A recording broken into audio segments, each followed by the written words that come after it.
just want to welcome all of you for the very final presentation of Season 4 of the Grand Rapids Savvy Senior Learning Series. I am LauraTKelso, and I'm a downsizing specialist and a broker of my own real estate agency, Kelso Homes, that specializes in downsizing and working with older adults. So how many of you have been to several of the presentations this year? That's so awesome. How about any of you who have been to more than 3? Okay. How about any of you who have been to all of them? All right, we got a few. We have a few. Well, that is so awesome. So I can't believe that we have made it through this year, and I hope that all of you are feeling just a little bit smarter and certainly more prepared for anything and everything that life might throw at you. Would you agree with that? Awesome. Okay, so just for fun, we're going to start today with a little stroll down memory lane and all of the great topics that we covered this year. So if there are any of you who missed different topics that you want to revisit, or things that you remember like, hey, I really enjoyed that, but I'd like to watch it again, don't forget that we have a full YouTube channel. You just by going to YouTube and searching GR Savvy Seniors, and you can watch a whole presentation, or you can zero in on any particular one speaker. And so it's a great way to go back through over the summer and just watch anything that you've missed. So we kicked off last year talking about living to 100. We moved on to decision making, finding purpose regardless of what your circumstances were. Then we got super practical, and we worked on some savvy estate planning and long-term financial planning.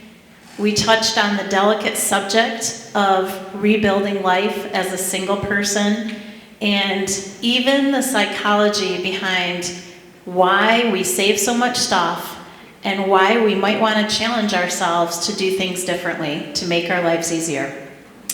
Finally, we talked multiple times about the importance of becoming familiar with senior living options, even if you plan on remaining in your home as long as possible. So, that was a lot. That was a lot of stuff. So today, we're going to dive into the aspect of communicating your wishes. So this includes care options and medical wishes, even who might be able to speak for us if we can't speak for ourselves, and even how we might like to pass on some of our hard-earned money for causes that are close to our heart.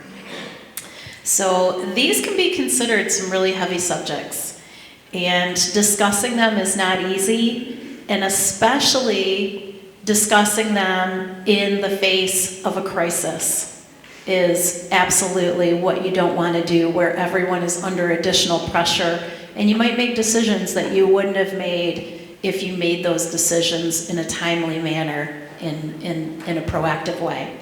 So I'm guessing that, well, many of you, including myself, have thought a lot about the things that we're going to be discussing today, that not all of you have done the steps to make sure that those desires are communicated in writing and communicated to the important people that can carry those out. So we're going to be going through that today and ultimately giving you some resources so that you can walk away today actually with some action steps for you to do for yourself. So with that, we're going to go ahead and going to get into our speakers and have you go and introduce yourselves. I get to go first. How fun. Good morning, everyone. My name is Caitlin Mills. I am a social worker, and I'm so excited to be here with you today to talk about this topic. It's a topic that comes up a lot in my social work practice. I currently work for Brio Living Services. You might know Brio more as Porter Hills. We went through an affiliation in 2019, and we are kind of called both now.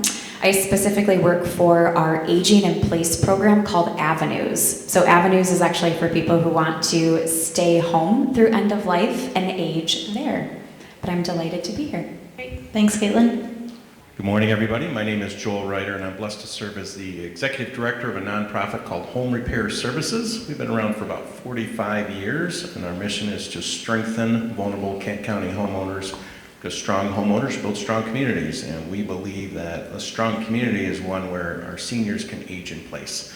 So we spend a lot of effort in making sure homes are safe and accessible for our senior population, as well as folks at all ages, but at lower income. So. Just as a great topic, a very timely topic in terms of how do you get your wishes and expressions in terms of charitable intentions made early and cemented, and there's just a number of ways that can be done really well. So thank you. Nancy? My name is Nancy Hillary. I apologize, I am recovering from a long bout of asthmatic bronchitis, really fun. I feel well, I just don't quite sound like myself. I'm usually loud and a fast talker, and I probably won't be that way today. I'm an estate planning attorney, and I love the focus of today on communicating your wishes, because my job is, of course, to put in place legal documents to communicate your wishes. But I have a huge emphasis on that communication piece with my clients, both in the legal documents as well as verbal communication and having discussions with your family, your loved ones, and letting them know what your wishes are. So I'm really pleased with that focus, and you will probably hear more of that from me today. But I have my own estate planning practice, Hillary Law Offices, that is local off of the East Beltline, and I hope I can help answer some of your questions today. Thanks. Great. Thanks, Hillary. All right, so we're going to get started with Caitlin. And Caitlin, we were introduced several months ago, and I was so impressed with your experience level working with seniors, especially being that you're probably one of the youngest ones in this room right now. But that has nothing to do with her knowledge level, because her knowledge level is amazing. So let's start by talking about your background in social work and how you came to see the critical nature for families and individuals to both not only discuss, but also record their wishes. That's great. So I'm Caitlin again. I have been practicing social work for about 10 years, which for me feels like a really long time.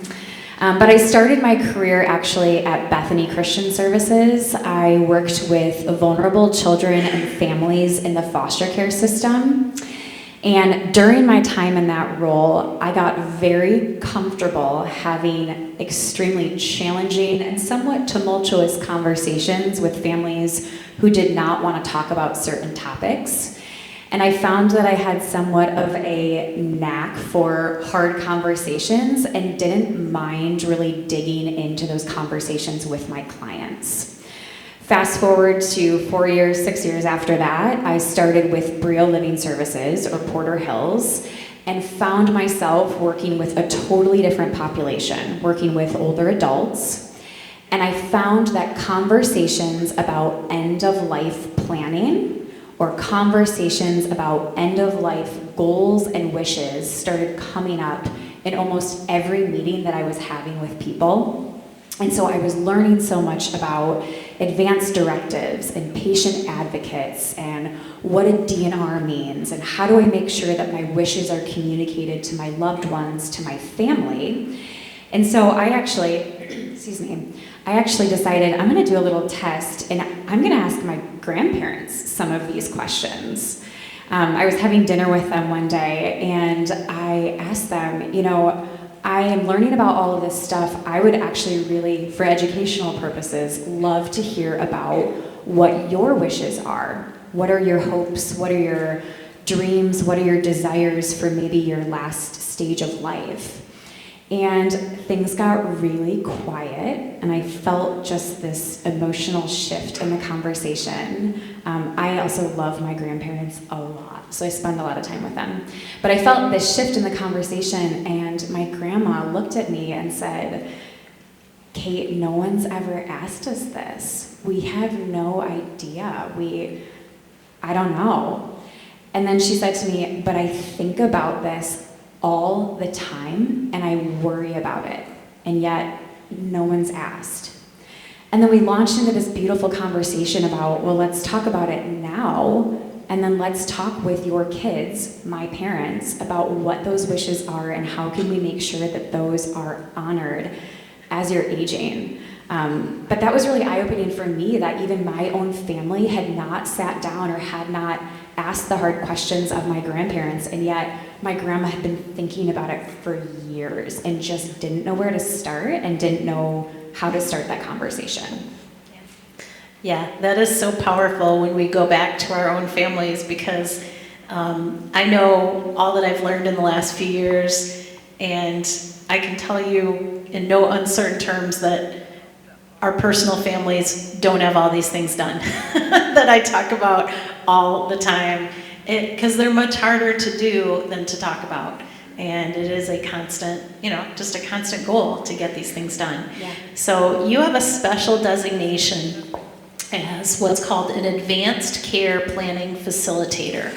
So tell us more about what that is and how you use that knowledge when you talk to people about their futures. I do. So, after that conversation with my grandparents, and then recognizing that this conversation is coming up a lot in my role or in my job, I actually got, certified as an advanced care planning facilitator. And that means a few different things. It means that I'm trained to help facilitate conversations about end of life, but also about figuring out this big piece that a lot of us maybe don't know much about, which is your patient advocate or your durable power of attorney of health. So first and foremost, sometimes my role means education and helping people understand, well, what is the role of the patient advocate? There's a lot of misconceptions about this role. A lot of times people think my patient advocate is there to make decisions for me. They're there to make decisions for me if I can't make decisions or if I can't communicate. Well, that's partially correct. Really what their job is to communicate your wishes. They shouldn't be making any decisions really on their own. The role of the patient advocate should be that you are talking with them well in advance about what you want. What you want for your medical wishes as you age, what you want for your care plan, where you want to live, do you want a DNR, what measures do you want? So they really are just meant to be your voice if you are unable to speak and to share your own wishes. So that's a lot of times what I'm doing is education on what is that role. The second thing I'm oftentimes doing is helping people decide who to choose as their patient advocate. And I think, there's a question about that later. We'll go a little bit more in depth.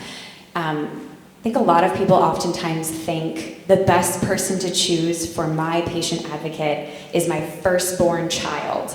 That is not always the case. It's not. And so a lot of what I'm doing too is education on who to pick and why to pick that person.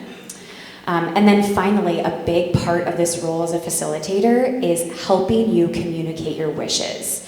Just because you choose a patient advocate, someone to be your representative, that does not mean that they know what your wishes are.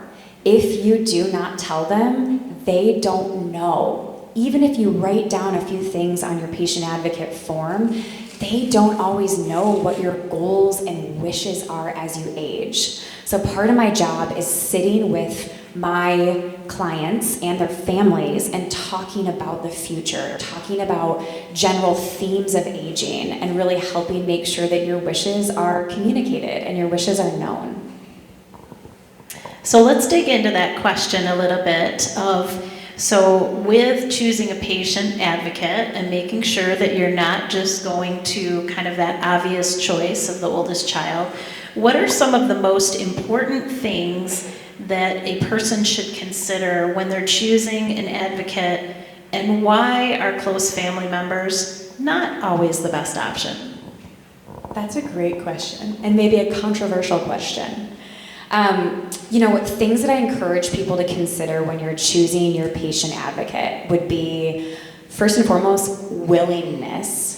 Is the person that you're choosing actually willing to communicate your wishes, or are they going to communicate and choose their own wishes for you?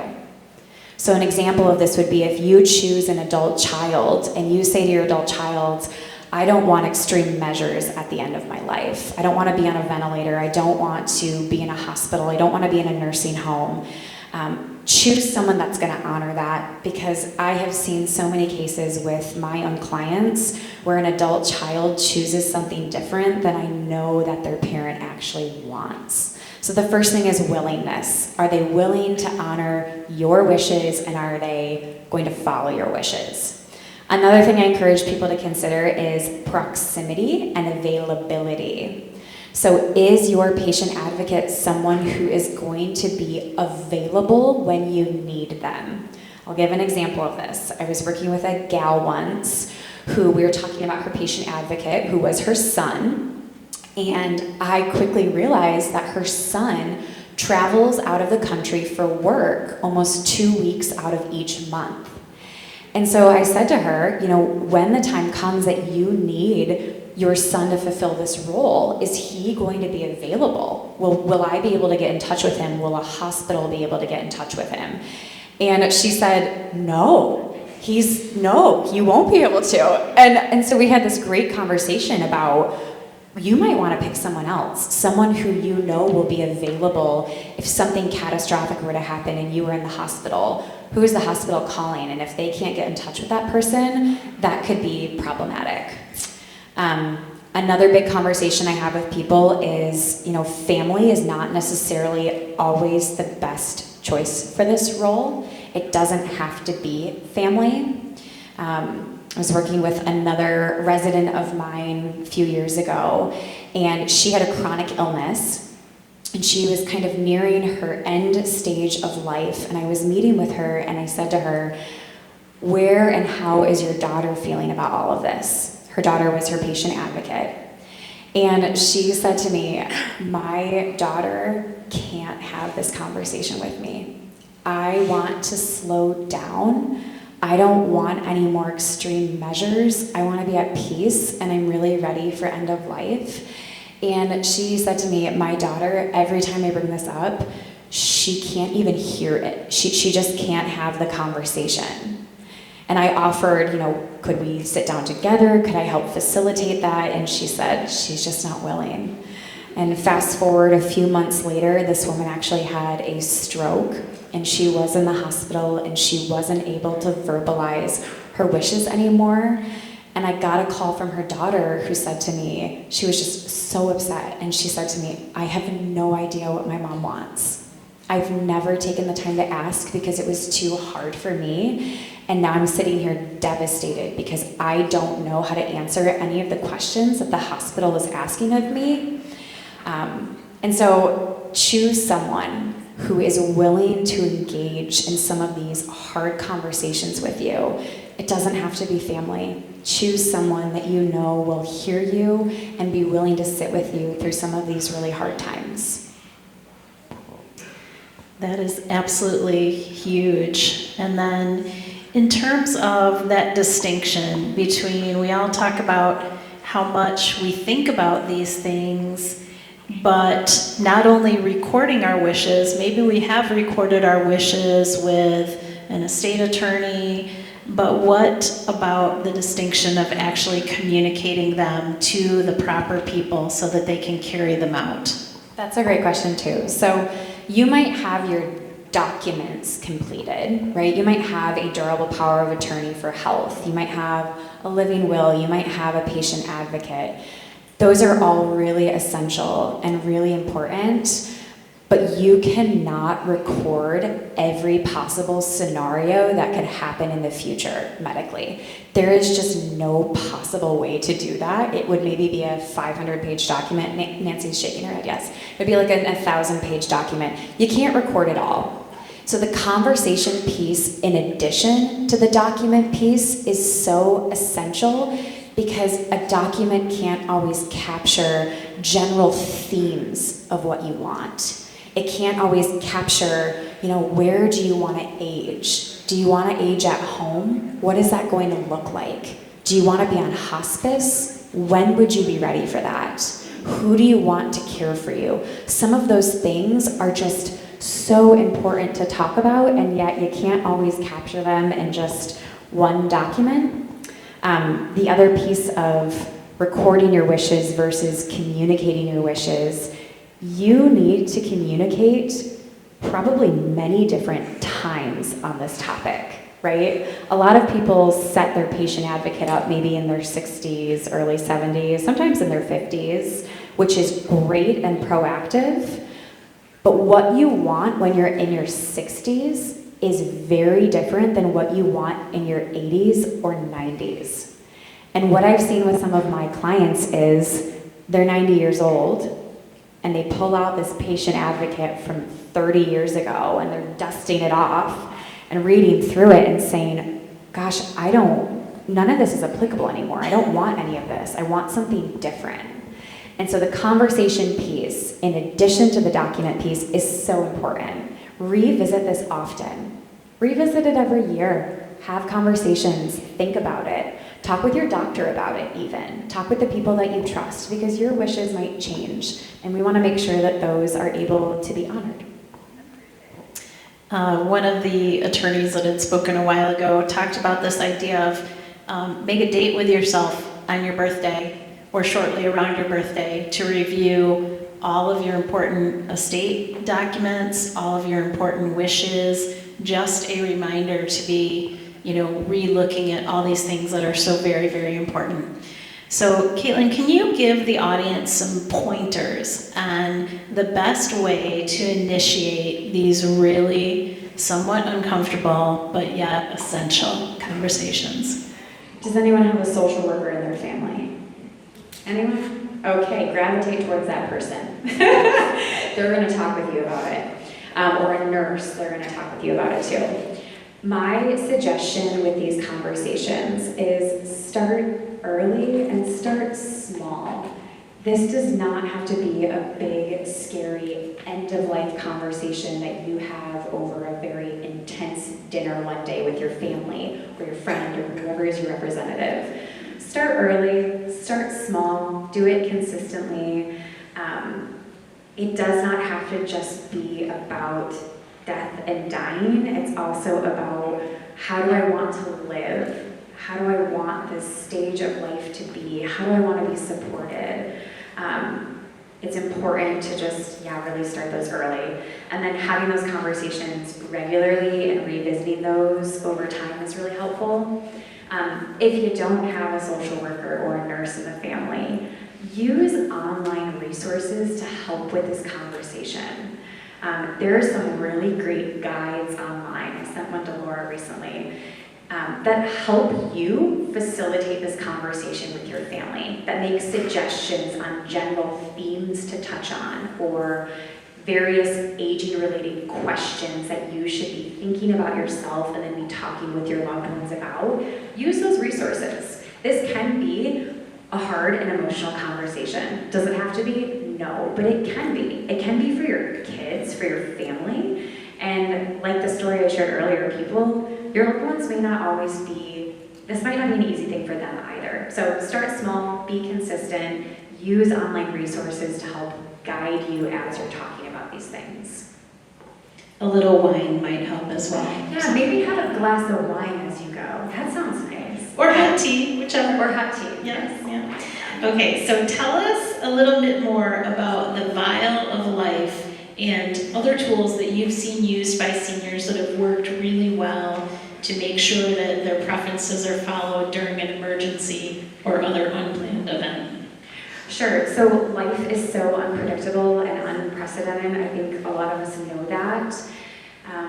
Should you find yourself in a crisis or an emergency and you're at home and EMS is called to the home, there are some great tools that you can use to make sure that your wishes are honored and communicated to folks like EMS, emergency personnel, the hospital, etc. So one of those that I love to talk with people about is called Vial of Life. Has anyone ever heard of Vial of Life before? Yes. And that is attached as an attachment to your handout. So it's the last page of your handout today. So Great. Vial of Life is a really common concept for EMS or emergency personnel. The idea with Vial of Life is you have a little decal that goes on your front door of your home or in a window. And as emergency personnel are coming to your home and they see that, they know to go directly to your refrigerator when they get inside your home. And on your refrigerator would be a Ziploc bag with a Vial of Life decal. Inside of that bag is important information.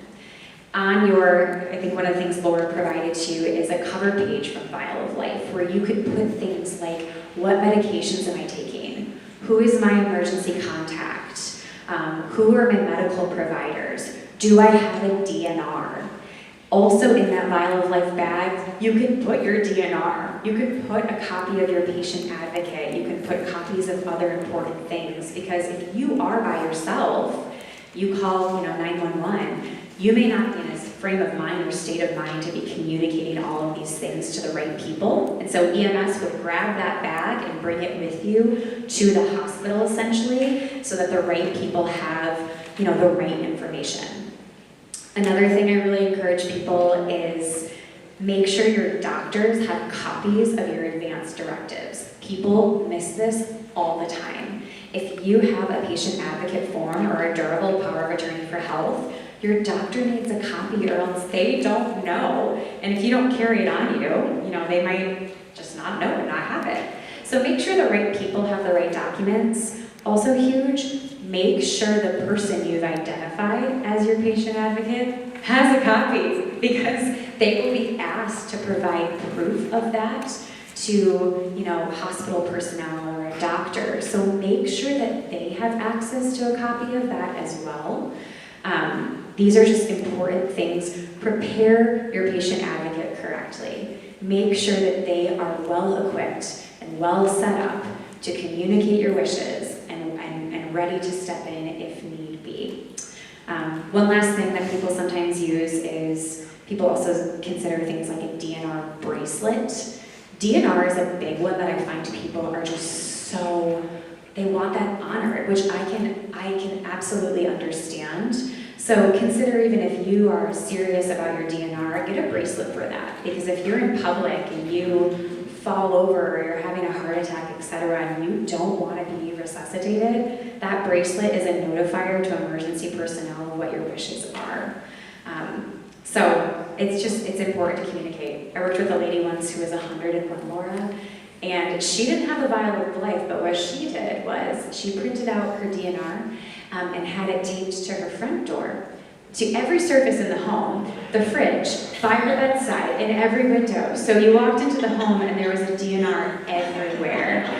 And although I suggested a Vial of Life, she said, no, this is working for me. So you do what works for you, but make sure, my priority for the people I'm working with is I want nothing more than for your wishes to be honored, but you have to play an active role in that. You have to also be willing to engage in those conversations and to equip others to support you. Caitlin, that was awesome information. One other thing that would go along with that is, for those of you who travel, make sure that a copy of the Vial of Life or something very similar is in your car or goes with you, because that can be critical if you are somewhere else and people don't know you, and that can be very devastating. So awesome. And we'll have more questions, time for questions, because I'm sure you'll have questions on this. So we're going to go ahead and we're going to move on to Nancy. And Nancy, we're going to start with the basics. So we're going to dig into each of these in more detail shortly. But as a refresher, what are the main legal documents that are strongly recommended for everyone to have in place? Okay, so I'll try to keep this at 20,000 feet or whatever they say, to keep it basic, but also I want to stress the importance as far as this conversation we're having. So when people think of an estate plan, they, I think, are often thinking of what happens to my stuff when I die, right? And that certainly is a big part of it. And those wishes for what you want to have happen with your stuff are taken care of through usually a will and or a trust. So those are the basic documents for that you may need, at a minimum a will, and then in many cases a trust to make sure that your wishes are carried out for how you want your assets to be distributed. But equally important, and I stress in every single client meeting when we're talking about estate planning, are what I call lifetime documents, which is more relevant to what we've been talking about so far today, which is who is going to take care of making medical or financial decisions for me if I am alive, but unable or unavailable to take care of those things. And that's where we talk about a durable power of attorney and a healthcare power of attorney. The healthcare power of attorney, by the way, you're going to hear all these different terms: patient advocate designation, healthcare power of attorney, advanced directives. These all pertain to the same thing. The healthcare power of attorney or patient advocate designation is the legal document where you are appointing someone to make those decisions. And then, not always, but oftentimes within that, you can indicate what exactly your wishes are. I have kind of come a long way in my development of my healthcare power of attorney document based on my circumstances, not only with my clients, but as well with my own family members. And so I love this vial of life. I've not seen this before. I love that for an emergency situation. Pardon me. But I also have developed something I call quality of life worksheet, and I incorporate that within the patient advocate designation document. And what it is, rather than, many of you have seen or used a document where there's a list of, in this situation, I want this to happen, in this situation, I want this to happen. As I think Caitlin mentioned, or Laura, it's impossible to have an exhaustive list of every situation that might come up. And what I have learned through client experiences and otherwise is that those kind of lists can tend to actually handcuff your patient advocate at a time when they really need to be able to make an important decision for you. And what I mean by that is, if you're suddenly in a situation where your patient advocate needs to make this very important decision, but your situation doesn't fit within these stated scenarios, they don't know what to do. They don't even know if they have the power to make that decision because it's not included there. So my quality of life worksheet is a much more broad, I say it's kind of loosey-goosey, because what it is it's a list of about 15 questions for you to indicate on a scale, a sliding scale, how important things are to you in terms of end of life, things like cost of care, quality of life versus quantity of life, or length of life.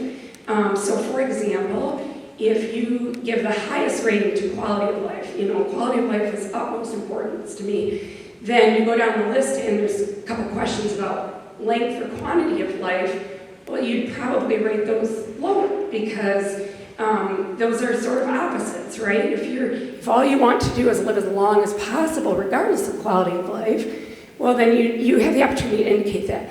And because it's a sliding scale, I think it's much more helpful. And I have not had a client yet who has not appreciated the opportunity to fill out this form, as well as I've spoken to many of their family members who've said, oh my gosh, this is great, because it gives them that guide.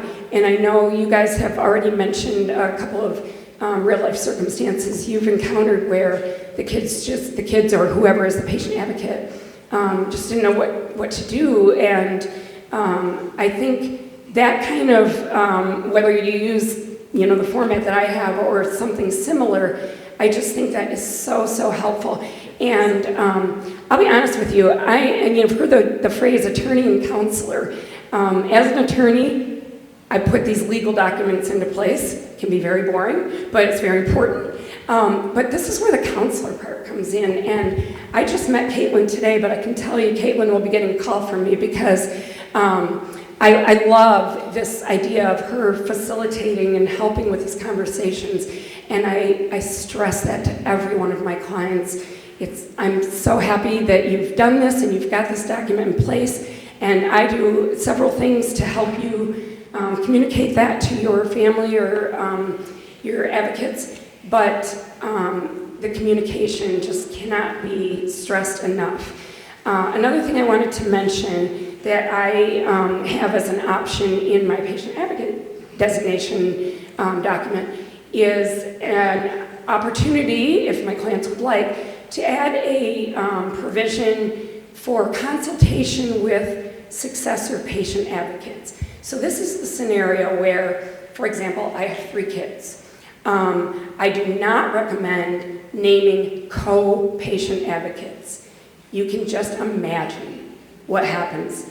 A decision needs to be made right now, and suddenly the kids are fighting over what to do, right? So I always say, you need to have these discussions, figure out who's going to be best, and name that person first, and then you can name your kids as alternates. But then if you want to, you can add a provision that you would prefer, not mandatory, but you would prefer that your patient advocate discuss any of these decisions with your successor patient advocates, or you can say with my spouse and all of my children. What that does is it doesn't handcuff them. It's just you're stating your preference, but not a requirement. But it really encourages that conversation, encourages your family to work together to make this decision. And I feel like those 2 things, the quality of life worksheet and that encouragement for communication, really help support your patient advocate. Because that's really what I've seen is what's needed. It is, again, my job to just help you put that document in place so that that person can act legally. But what I see more and more is it's just so important to have this conversation and help your patient advocate be able to make that decision. Because it is, of course, the hardest thing anyone can ever be called upon to do. And the other thing I just want to add, I know you didn't ask me, but this is a little off topic, but I know that I have talked with many clients who've had the same difficulty that Caitlin mentioned with talking with their kids, talking with their family about these things. I want to tell you, I am in the group now where I have aging parents, my husband's parents are aging, all of our friends' parents are aging, and we are all going through this, what's going to happen if. I truly believe in most cases your kids want you to address these things. They do. They have a hard time talking about it too. It's hard for me to talk to my parents, sit down and say, what do you want to do if this happens? How do you feel about this? That's a hard conversation to have, there's no question. But it is so important, and it's invaluable when the time comes to have that in your back pocket, that you at least know what your parents' wishes are, even if you're going to have to make a very difficult decision. I feel like the idea of you in the room facilitating that conversation and asking your kids to have that conversation with you is really, really important, because from an adult-child standpoint, I feel like it can be awkward for us to say, hey, by the way, let's have a little conversation. But if the parent brings it up, I do think it makes it, it just opens up that line of conversation in a different way. Now, Nancy, the words will and trust are often used interchangeably, but there are certainly very specific differences between the two. And I know we've covered this in the past here, but can you outline the basic differences of these common legal tools and tell us if there are certain advantages to using one over the other? Sure. I think at a minimum, you should all have a will. So let me just kind of clarify something that's a very common misconception. You've probably heard about probate, and a lot of people talk about using a trust to avoid probate, but a lot of people don't know what that even means. Why are we avoiding probate? Your group may have been through this. A lot of clients come to me after they've had an experience where they've had a loved one who did not have their documents in place, and they've had to go through a difficult process. So here's what it is. Probate is the court process for administering your estate, okay, your stuff, right? That's kind of the simple form of it. Here's a common misconception. Having a will does not avoid probate. A will provides directions to the court on where you want your stuff to go. If you die without a will and you have assets that are in your estate, then someone will have to be appointed as your personal representative or executor of your estate, and they will have to go through the probate process, and your assets will be distributed, without a will, they'll be distributed according to what's called the intestate laws of the state. And a lot of times, it's exactly what people want. That is, to their spouse and their kids and so forth, and I won't go into detail on that, but it isn't always what you want. And it certainly doesn't take care of anything off track. If you want to do charitable giving, if you have perhaps a child who has extra needs, who you feel you need to provide more for that child, none of that is going to happen if you don't at least have a will that provides instruction for what you want to have happen. Okay, so at a minimum, you should have a will. If you have a will, you will still have to go through the probate process if you have assets in your estate. It's just that the will provides that direction. So why would we want to avoid probate? Well, basically because probate can be a lengthy, costly process. It'll get things done, it's just kind of a pain. And that's where I say if you've ever been through it, that's when people come to me and say, what can we do? I want to avoid this. I don't want my kids to have to go through this. So it's not the end of the world. It's just something that can be avoided, and oftentimes people want to avoid that hassle for their family. One of the ways that we can avoid probate is through use of a trust. And a trust is simply a document that, again, provides direction for what you want to have done, but it also allows us, through funding the trust with your assets, to avoid probate, because those assets that go into your trust are no longer in your estate. Another way that assets can be held, and many of you will have this, are beneficiary designation assets. So your accounts, your IRAs, your bank accounts, those kind of things, you can name beneficiaries. If you do name beneficiaries, which you should, those assets will pass directly to your beneficiaries and avoid probate as well. So it's sort of a big picture using a will, possibly a trust, and making sure those beneficiary designations are in place. Beneficiary designations are not something that I even do, but it's a huge piece of the puzzle of an estate plan, and I always inquire about accounts and so forth to make sure that things are taken care of. A couple more points about a trust. Besides avoiding probate, a trust is private versus a will that is a public document. So again, if that's important to you, I think a trust can be a very good tool. A trust also is, it can be very nice to be a flexible document as circumstances change, or again, if you have special circumstances, if you have minor children, which I don't think anybody in this room does, but if you have any special needs beneficiaries, either children or grandchildren that you want to provide for and do something extra.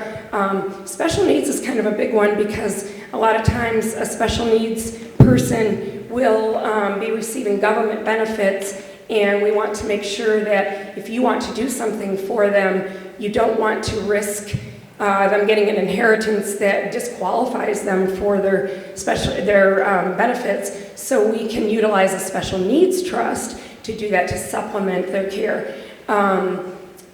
Again, charitable giving, things like that. We can just be a lot more detailed and vary our plans with the use of a trust. So it can be a very useful document. It's not necessary in every case, certainly, but I think probably the big one that people talk about is the avoidance of probate for that. Well, let's talk a little bit about the different types of trust, because I know that you said some are changeable and I know that some are not changeable. So what are some of the basic types that you see and the difference between revocable versus irrevocable, and why a person would choose one over the other? Okay, so revocable versus irrevocable. Basically what it sounds like. Revocable is revocable and amendable so long as you are alive and have capacity. Irrevocable is irrevocable. That's it. You've put it in place, can't take it back. And I'll tell you that all of the trusts I do are revocable. That doesn't mean that there's never a reason to do an irrevocable, but it is in most cases unnecessary.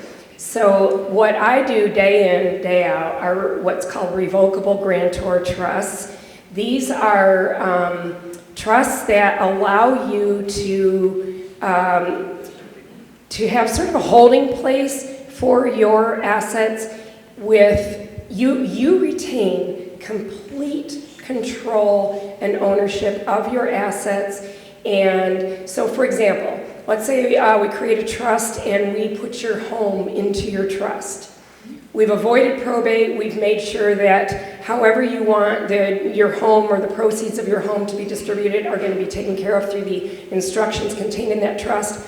But you operate just like you continue to operate the way you do now. That is to say, you still own your home. You still have complete control over your home. If you decide to sell your home, you have complete ability to do that. It doesn't change anything in that regard as far as control and ownership, as well as flexibility. So if you say in your trust, I want to just distribute my assets equally to my 3 kids, plain and simple. And then next year, something happens. You know, life happens all the time, and it's unpredictable. Something happens, be that an accident or a special needs grandchild is born, whatever the case may be, that changes your thinking on your distribution and what you want to do. You can go back and amend that trust. Very simple amendment in most cases. Once in a while people want to just completely redo, but you can go back and amend that. It's completely flexible, and you don't have to go back and move your assets in or out of the trust. They're already taken care of. You're just doing a simple amendment to that distribution. So it's a very nice tool, very flexible. And it is what most people want and what most people need if they need a trust. When would you possibly do an irrevocable trust?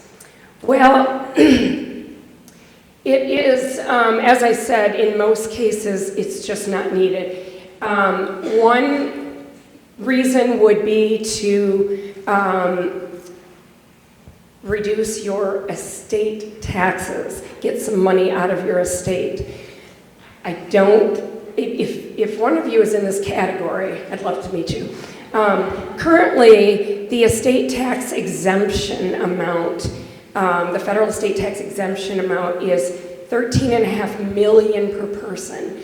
So if you're a couple, you get twice that for an exemption. What that means is, as long as you are below that level in assets, you do not need to worry about estate taxes. And by the way, Michigan does not have an estate tax. Some states do, Michigan does not. So as far as the federal level, most people do not need to worry about getting these millions out of their estate. If you are in that category, then yes, you should talk to a planner about things that you can do to avoid a pretty big tax hit, but most of us are not in that category. And by the way, that exemption amount is set to sunset in 2026, but it's going down, and that's if Congress doesn't change anything, it's going down to roughly $7 million per person. So still most of us, I'm not in that category. The other reason that people talk about doing an irrevocable trust is asset protection, protecting your assets from the hands of creditors. Yes, that can be done. But again, when people learn what that means, most people don't want it. Because what it means is you are, again, relinquishing control and ownership, really, of your assets. By putting them in an irrevocable trust, you are doing that to give them away so that you don't have those assets, so the creditors can't come after them. That's great, but what if your life circumstances change and you need those assets? You've already given them away. That's the biggest problem that I see, and most people just don't understand that. They hear these buzzwords, right? And the other thing is, most of us don't need that. Most of us aren't in a situation where we have these enormous assets and creditors hounding us, and we have enough to give away so that we can avoid that. It's just not necessary in most cases. So it would be too long of a conversation to get in more detail, but I hope that maybe sets some minds at ease, because I know these buzzwords are thrown around, and like I said, in most cases, that's simply not needed. In most cases, a revocable grantor trust is what you need and what you want. Gotcha. And as always, I mean, in these presentations, we can only just barely scratch the surface of all these subjects, and that is why our wonderful educational partners are in the room. That's why you get the information on all of our speakers, so that you can follow up at a later date and get your very personal questions answered. So we're going to talk a little bit about power of attorney. So that's defined as the authority to act for another person in specified legal or financial matters. So that's a pretty broad definition. How do you advise clients to the degree of authority that they should grant others, some of the differences in those powers of attorney, and finally, how often should it be reevaluated? And we have about 5 minutes. Okay. So that's okay.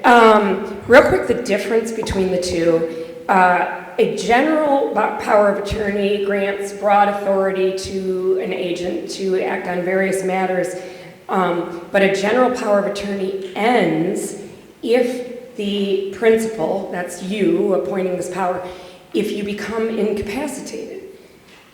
That is why I never do a general power of attorney. I always do a durable power of attorney, because what most people want is to have that in place if they become incapacitated. And so a durable power of attorney grants that broad authority, and it continues on if and when you become incapacitated. Okay, so that's that simple difference. As far as a guide on the extent of authority, boy, that's tough. I will say I tend to err on the side of encouraging a broad grant of authority with very careful consideration to who you're giving that to, okay? If clients say to me, well, you know, what if this person's going to do this or this or this, then I say, well, I'd be thinking twice about that person if you already had those concerns. And I really mean that. I don't mean that in jest. But secondly, there are a couple things that you can do. You can make your power of attorney immediately effective. And a lot of people, most people, I would say, like to do that because then it's just seamless. But you can also make it a springing power of attorney that it's only effective upon your disability. The issue with that is simply that then your power of attorney will have to go through getting 2 doctors to sign off that you are truly incapacitated. And a lot of times it's those in-between situations, particularly with spouses, where they want to be able to act right away. And so we can do an immediate grant of that authority if you're comfortable with it. And then there's a whole scope and range that you could do for limited power of attorney. Those are more on a case-by-case basis, I would say. I think it's most important to consider having some document in place because, and by the way, I think we'll touch on this real quick at the end here, but your agent has a fiduciary responsibility to act for you in your best wishes. That is so important to remember. They're acting on your behalf. So you are as broad authority as you can give them. You are not giving them the authority to just take your assets and run. Absolutely not. And one last thing that I'm going to move on to Joel because we're getting short on time. But one thing I just want to mention because it's something that I deal with all the time is when we've got power of attorney, let's say just of our parents, and then that parent passes, that power of attorney does die with the individual. Yes. So that's something that not everybody realizes. If someone's passed and they want to sell the estate, for instance, and they say, well, I've got power of attorney, that is not, that means nothing. It's not worth the paper it's printed on. The moment that person passes, there must be other legal documents that then take the place that are already in place so that something can Correct, happen. and thank you for mentioning that, Laura. If you say have a power of attorney in place who is helping with, paying your bills and has access to your bank account through their power of attorney, you're absolutely correct. The minute you die, that ceases to exist, that power. So that's why it's part of an overall estate plan and making sure that all the documents are in place so that things are seamless, whether you're alive and incapacitated or have passed on. Yep, absolutely. Okay, so I'm hoping that there will still be time for questions later because I know that there's a lot of information there, but we're going to go ahead and we're going to move on to Joel. So Joel, as the Executive Director of Home Repair Services, one of my very, very favorite organizations around here, you're heavily involved with the process of fund development. So it's really the lifeblood of nonprofits. So if you can give us some background on where you started and why you feel passionate about letting people know how important it is to support different charitable organizations. Yeah, absolutely. I don't think when I was 5 years old and thinking about what I wanted to be when I grew up, it was to be a fundraiser. I wanted to be a Major League Baseball player, but that didn't work out.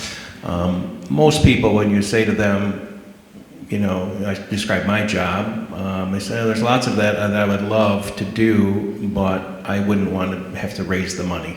That's like pretty consistent. No one likes to ask people for money. And I came at this 9 years ago from a career mainly in for-profit work, but also spent 5 years in continuum of care work. So this is, again, really a great topic we're talking about today. What I think you get to the point of is that there's joy in giving and seeing the results of what that does for another human being. And that trumps any fear of asking. I think that's a great answer. West Michigan, and certainly Grand Rapids in particular, have some really philanthropic roots. And with so many local things started by families, often that have names like Meyer and DeVos and Van Andel, I feel like it's easy to feel that only the wealthy are supporting most of the worthy causes around us. Would you agree with that, or do you see something different? Obviously, we are so blessed in our area. Believe it or not, Grand Rapids, Michigan is the second most philanthropic place in the United States. Any guesses what is number one? Salt Lake City, right? There's actually 6,000 nonprofit organizations based in Kent County, Michigan. That's an astounding number, isn't it? And we all need to raise funds to do good work, and it's because we live in such a generous community that that's possible. All of that work can't happen from a few families, and it doesn't. I have been astounded and just moved so often by the fact that regular folks are so committed to supporting local charities to the extent that they're able to. And for them, it's a meaningful gift. And some of the most meaningful stories that I come up with is when our clients that we serve come in and say, I can only give you $2, but I want to pay this forward for somebody else. We routinely get notes from clients in gratitude for the work that we're doing and supporting them. And oftentimes they'll put a small check in the envelope with that little thank you note. And I just want to share one with you just to give you a feeling for that. Dear HRS, fortunately nothing has arisen this year for us to need you. Thank the Lord.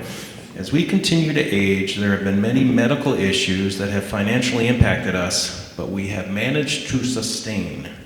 As we will not be able to attend your upcoming fundraiser, we wish to make the enclosed donation, and perhaps it might help an individual or family, which may result in their receiving assistance. Hopefully, it will put a smile on their face, and you'll be able to come to aid in their moment of assistance. Again, it's about joy, and it's about their ability to make a meaningful gift to them.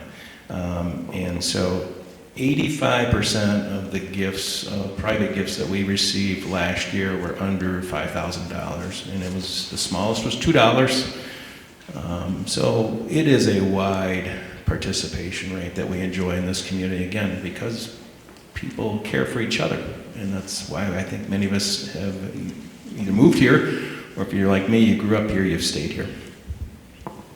Yeah, I agree, and I love seeing the idea of somebody just giving whatever they can, even if it's $2, because I think that all adds up. And in the last few years, I've really been surprised by the number of people that I have worked with that actually don't have any living family to pass on their remaining items, and sometimes even fairly substantial wealth. So what are the best ways that people can find out about legitimate organizations that they would feel good about leaving a gift to if they don't have family members? Yeah, that's that's an interesting spot to be in, right? Where your circle is shrunk to such a small level that there's just not an easy solution. I would always say start local.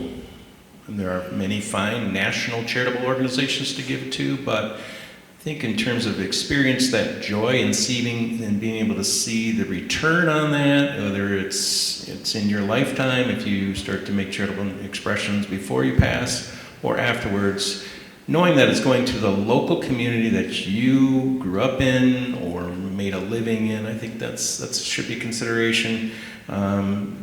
Just being aware of what organizations may have touched your life, or somebody you know, a neighbor you've seen them receive. So how do you find some connections to an organization? Do your due diligence and trying to sort out, are they a good nonprofit to give to? Just do general Google search. It's amazing what you find when you put a name of something in that and what you learn. always visit websites, and I always think it's important that as much public access is possible. That transparency piece, do they have their financials on their website, and other materials that can be validating for you. I would always say, can you find out who also gives to that nonprofit? So if some of the major foundations in a community support that nonprofit's work, you know that they've got paid staff doing the due diligence before they make those investments. So you can piggyback on that and go, that's a validator. And there's other third-party organizations out there, GuideStar and Charity Navigator, were created for an individual donor to go to say, I'm going to type this entity's name into their system, and they have a star rating, and the more stars you have, the more trusted based on that third party's evaluation. Again, I would pay most attention to how transparent is the organization and willing to share their information. And then finally, place a call to the organization. Ask if you can speak to the leadership, whether it's the director of development or the executive director. I had a call similar to that last year, and said, could we schedule a meeting? They were careful. We're not the Rockefellers. That's fine. But we'd like to make a gift, and I think it was about a $5,000 gift. And of course, we're going to absolutely love to sit down and share with you about our work and hear from them what's going to be of interest to them. If they're not willing to have that meeting with you, I don't think they're for you. It's a great answer. And ironically, I would not even think about, calling them on the phone and just seeing how are you treated and can we sit down. That's such an seemingly obvious thing, and yet I don't think a lot of people take the time to do that. So unfortunately, when someone does give a donation during their lifetime, they are often bombarded by organizations that are both legitimate and sometimes some that might be downright scams. And what advice can you give families and individuals to make sure that they are giving to any organization is one of integrity? Yeah, again, as I mentioned, there's some of those third-party organizations that can be a helpful guide. Again, I would always, Better Business Bureau actually is a resource as well. Again, the Google search, you can find a lot of information about different conversations that are happening around a charity. And then always, and I'm a big believer in this, word of mouth and referrals still matter a lot. So if you know somebody who may have been connected to this organization, go to their website and take a look at their board of directors. It should be published there. If you know anybody who knows somebody as a board of director, reach out to them and say, hey, what can you tell me about this organization? So it's a little bit of due diligence on your part, but the other one is how long have they been around? That does say something. When something's stood the test of times, ups and downs in economies, changes in leadership, and it speaks to the fact that it's sustainable, and that can be a really important validator. And I would just add on that, if it's a local organization, drive by. Check out what their offices look like. Don't ever just send money to a P.O. box. Don't ever simply respond to an online plea for money unless you are completely familiar with that organization and have done that before.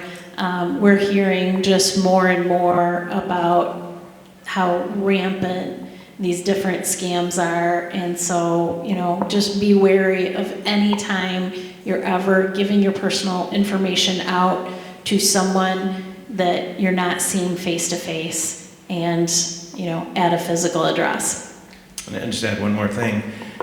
Make a small gift first. If you have any concerns, make a small gift first and see how you are treated after you get that gift. And if you get any red flags, like I'm being inundated with more asks, or I was not thanked, or anything that would just give you any concern or pause. You've only made a smaller initial gift. Don't throw them, the huge gift without really being sure first. So we've talked a lot in this series about this concept of leaving a legacy. So this can certainly be done in numerous ways, but one of them is, of course, financial. And, in talking about that joy of giving, that's so important. And what are the exact tools and documents that are used at Home Repair Services for those who desire to leave what we call a legacy gift?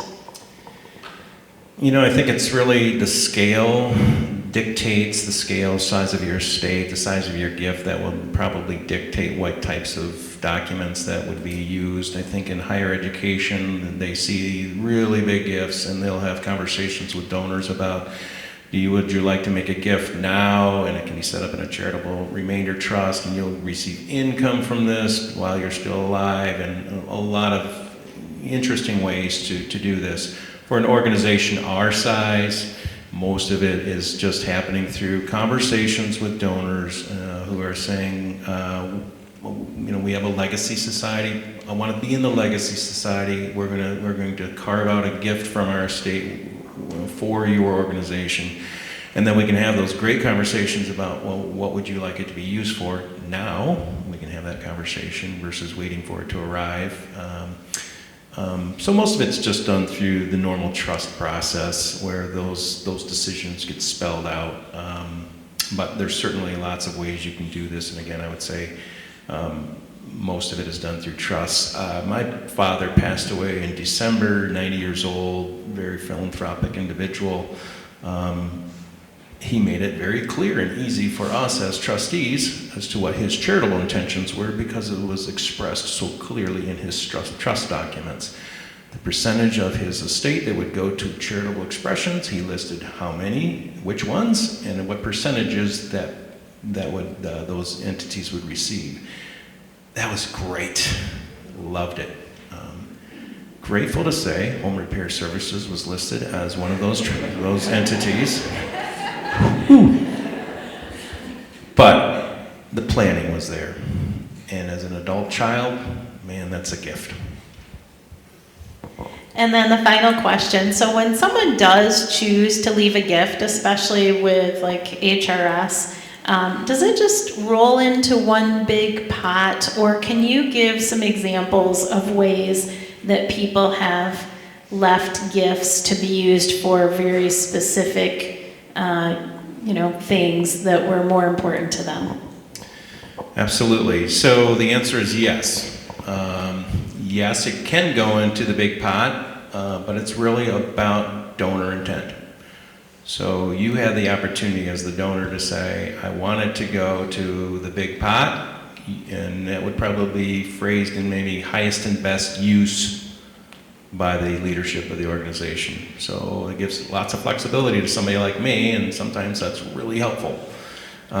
You can also say, I want to restrict it or designate it for a specific reason, a specific program, a specific use of capital.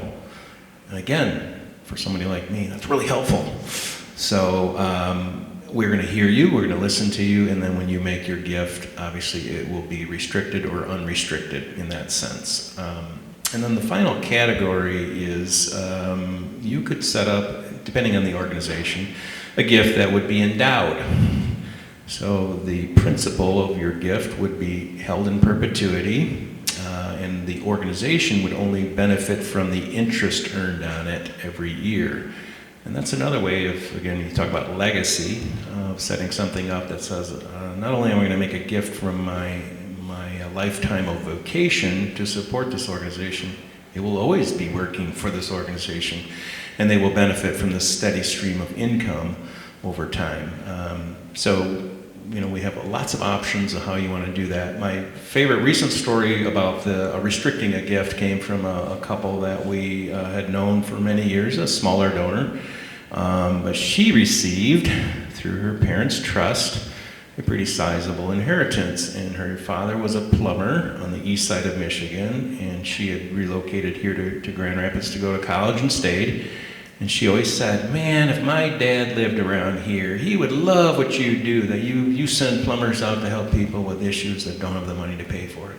He would have loved working with home repair services. So she said, when I received this inheritance, I wanted to carve out a meaningful gift that would recognize his vocation. And he was a plumber who did a lot of charitable work, because he would just know people in the community, and he knew they couldn't pay for it, and he would make the repair. And that was just the way he supported people. So she then came in, and we had a great conversation. Well, what would you like it to go for? And often the case is they'll say to us, what do you need? What are the gaps? What are you missing? So we build about 50 wheelchair access ramps a year for folks, and we have to dig holes into the ground, put the posts in, and build these frame-up ramps. And we said, man, for 30 years now, we've been digging these holes primarily by hand. There's this piece of equipment called a Kubota that could drill it down, and it would save a lot of back-breaking labor. But this thing is probably going to cost $45,000, $50,000, and then we need a trailer to pull it around in and so forth. And she said, that's what I'm going to do.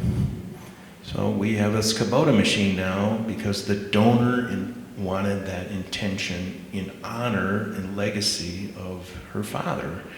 And it was a beautiful thing, right? So it was restricted for the purpose of buying that equipment.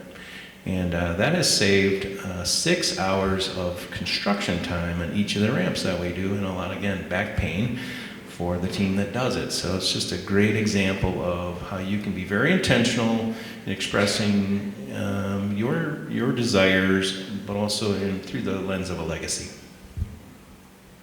Perfect. Okay, so we're going to have just a few minutes for some questions, and then we've got some final year wrap-up things to take over. So I'm going to go ahead and I'm going to open it up. No, this is Grace Doctor. I do have my things all in line of who's my attorney for advocate for my health, but I'm not sure I filled out that workshop. You have not filled it out unless you've met with me. It's my own work product, but yeah. So it's part of my healthcare power of attorney document. Of course. I'm single, and I don't have family here in the area that can do things. Over the last couple of years, there have been 2 friends who initially agreed to be trustee POA, health POA, who have come to me separately and said, on advice of my attorney, I can't serve. And I talked to an attorney recently who talked to me about it, and I said, why are they being told this? And he says, I have no idea. So I don't know what's going on, that these 2 different people have been told this by an attorney. Do you have any ideas? I'm afraid I don't. The only thing I can say is maybe there's more context there, of the reason why their attorney has said that. I don't know. This is a sad possibility that it may be they're just not comfortable doing it, and Actually, they both said, well, because I'm not a family member. okay.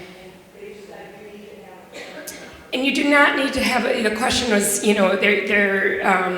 the person that she'd like to be her advocate is being told that they can't act and because they're not a family member, is that, or they shouldn't. And legally, that's incorrect. But there could be any number of reasons why they don't feel comfortable, or their advisor, their attorney, whoever doesn't feel like it's a good idea. But it's, I couldn't say. I feel your frustration though, because it is, if you are like in your situation where you're single and you don't have family close by, it is a difficult thing, especially with our increasing aging population, who's so many are in your shoes, to have somebody who they can trust to be that advocate. But that is absolutely incorrect that they can't be, because they're not families. So there's got to be more to the story. I'm afraid I don't know what it is.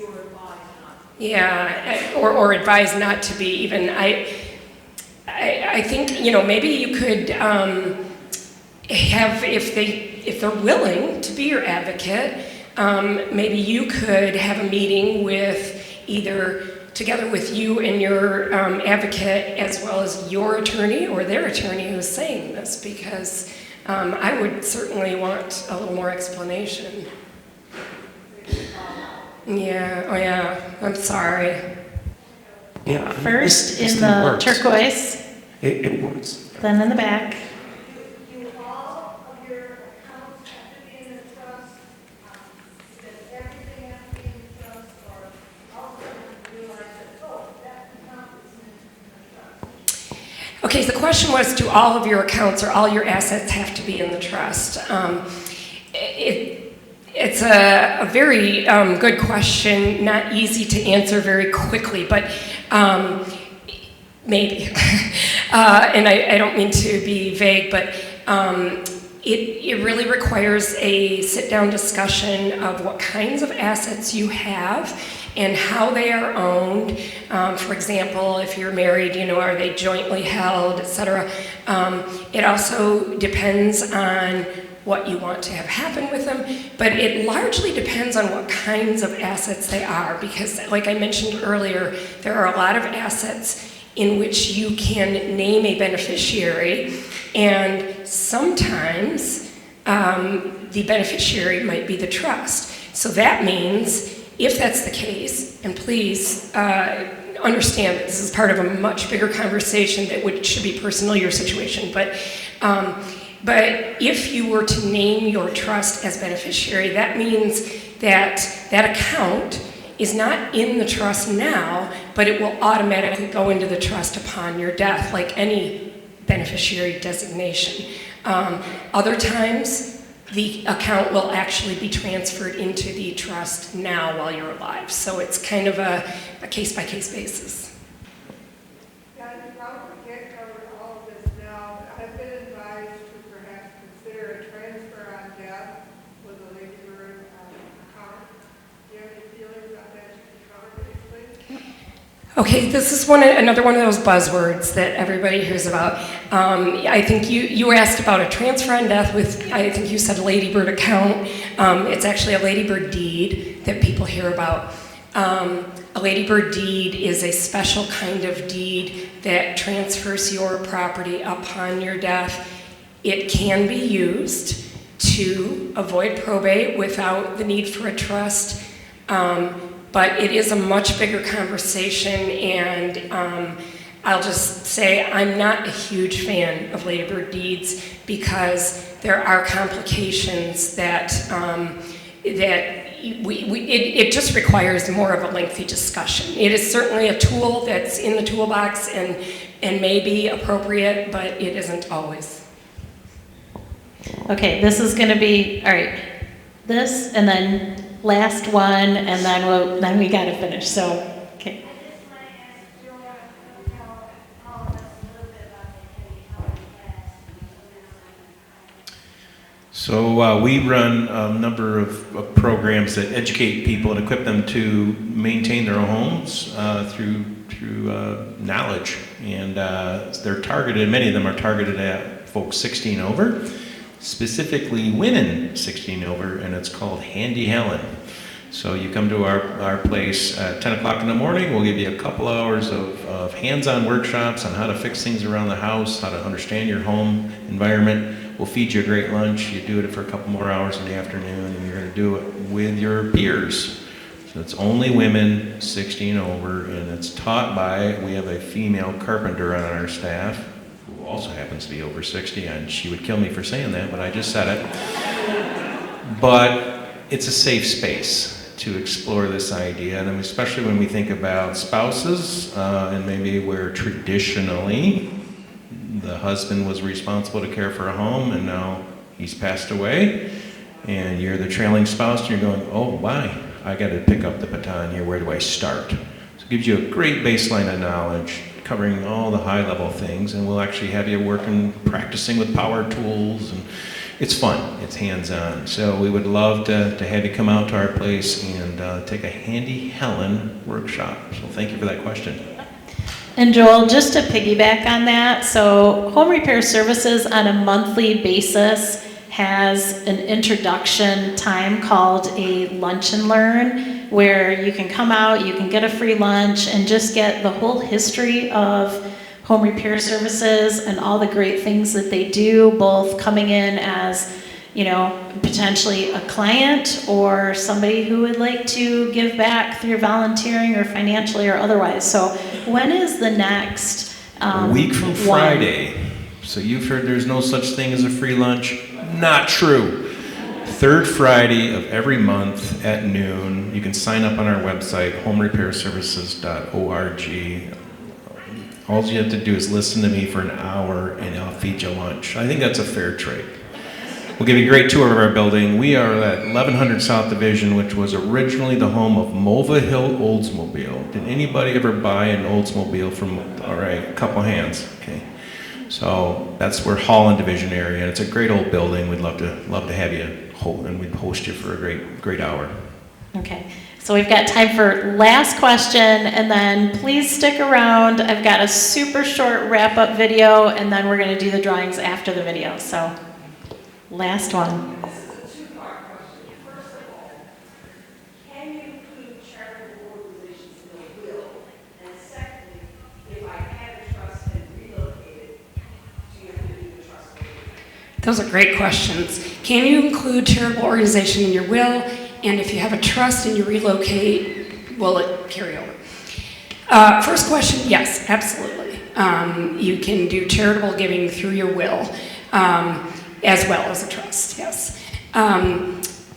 Second question, that's a really good question, and I don't get asked that often enough, I suppose, but I only can do a Michigan trust because I only am licensed to practice in Michigan. I get a lot of clients who live in Michigan but have, say, Florida property, for example. That is not a problem. We can utilize the Michigan trust and still fund it with property assets from other states. So in most cases, you don't need to do anything.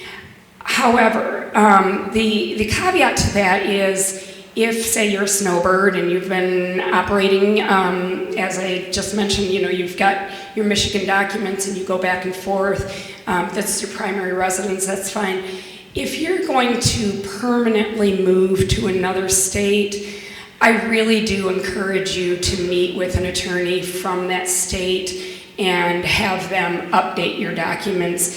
So, for example, if I have the Hillary Family Trust and it's been created in Michigan and all of my assets are funded through that trust and now I move to Idaho, I would want to have an Idaho law-based trust, but what I can do is I can just do an amendment or restatement of my existing trust, so I don't have to change ownership of everything that's already in that trust. I just would recreate it under that state's laws.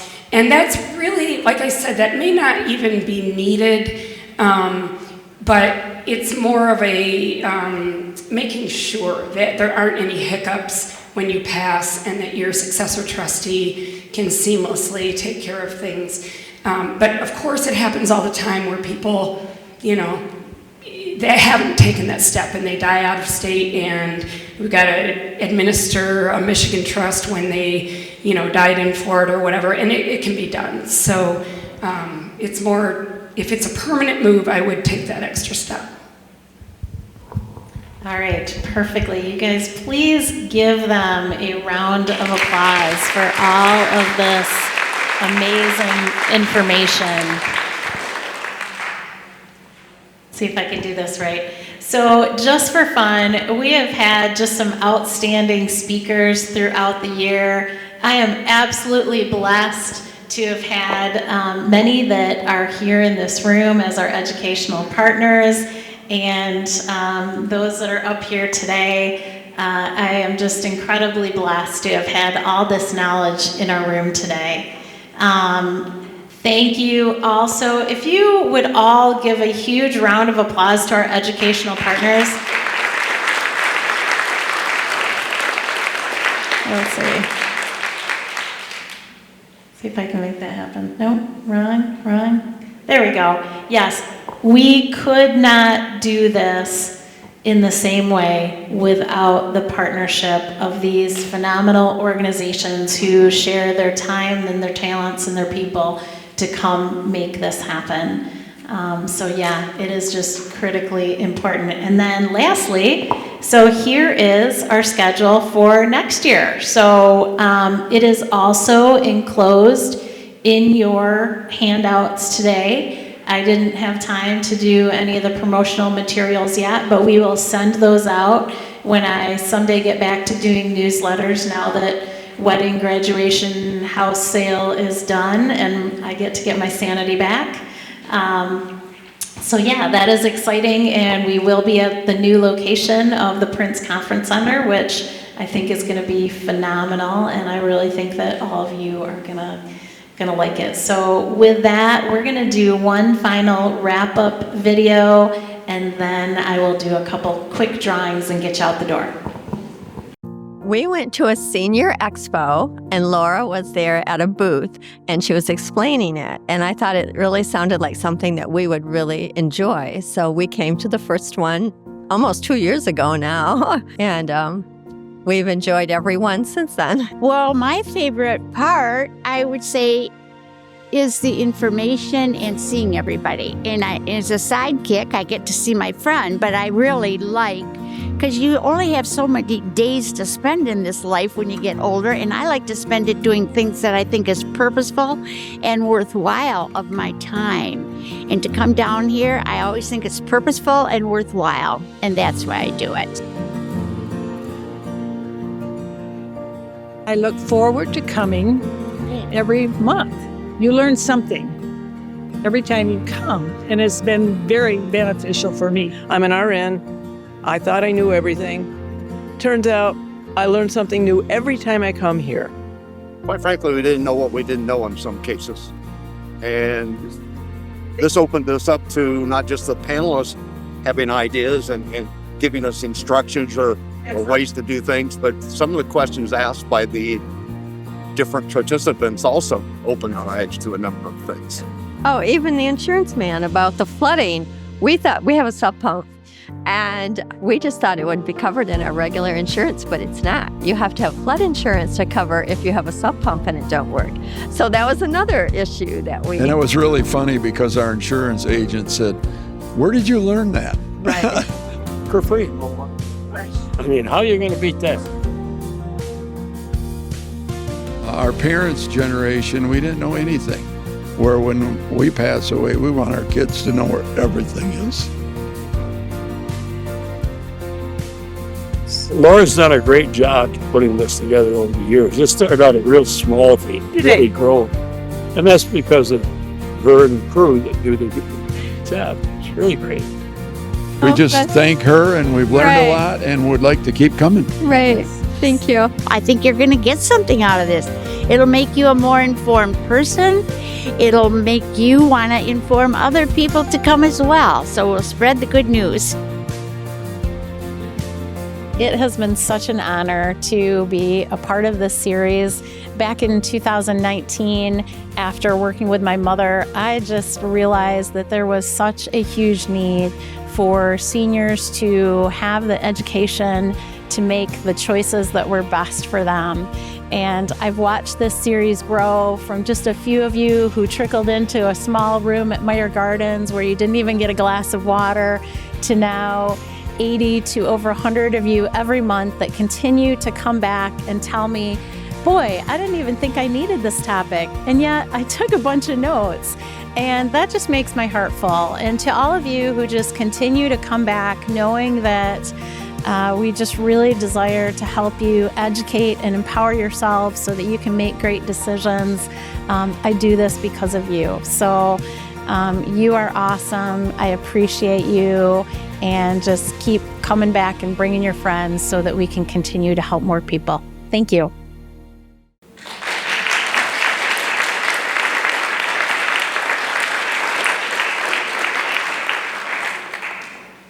And I just want to give a huge thank you to all of you who are willing to participate in that, because that really meant a lot, because this is, at the end of the day, all about all of you. And so just a huge thank you. So a final thank you to all of you who have come for the year. I just want to tell you from the bottom of my heart, I appreciate your time. I appreciate you coming, and I want you to have an amazing summer. And we'll look forward to seeing you in September back at the Prince Conference Center at Calvin. Thank you.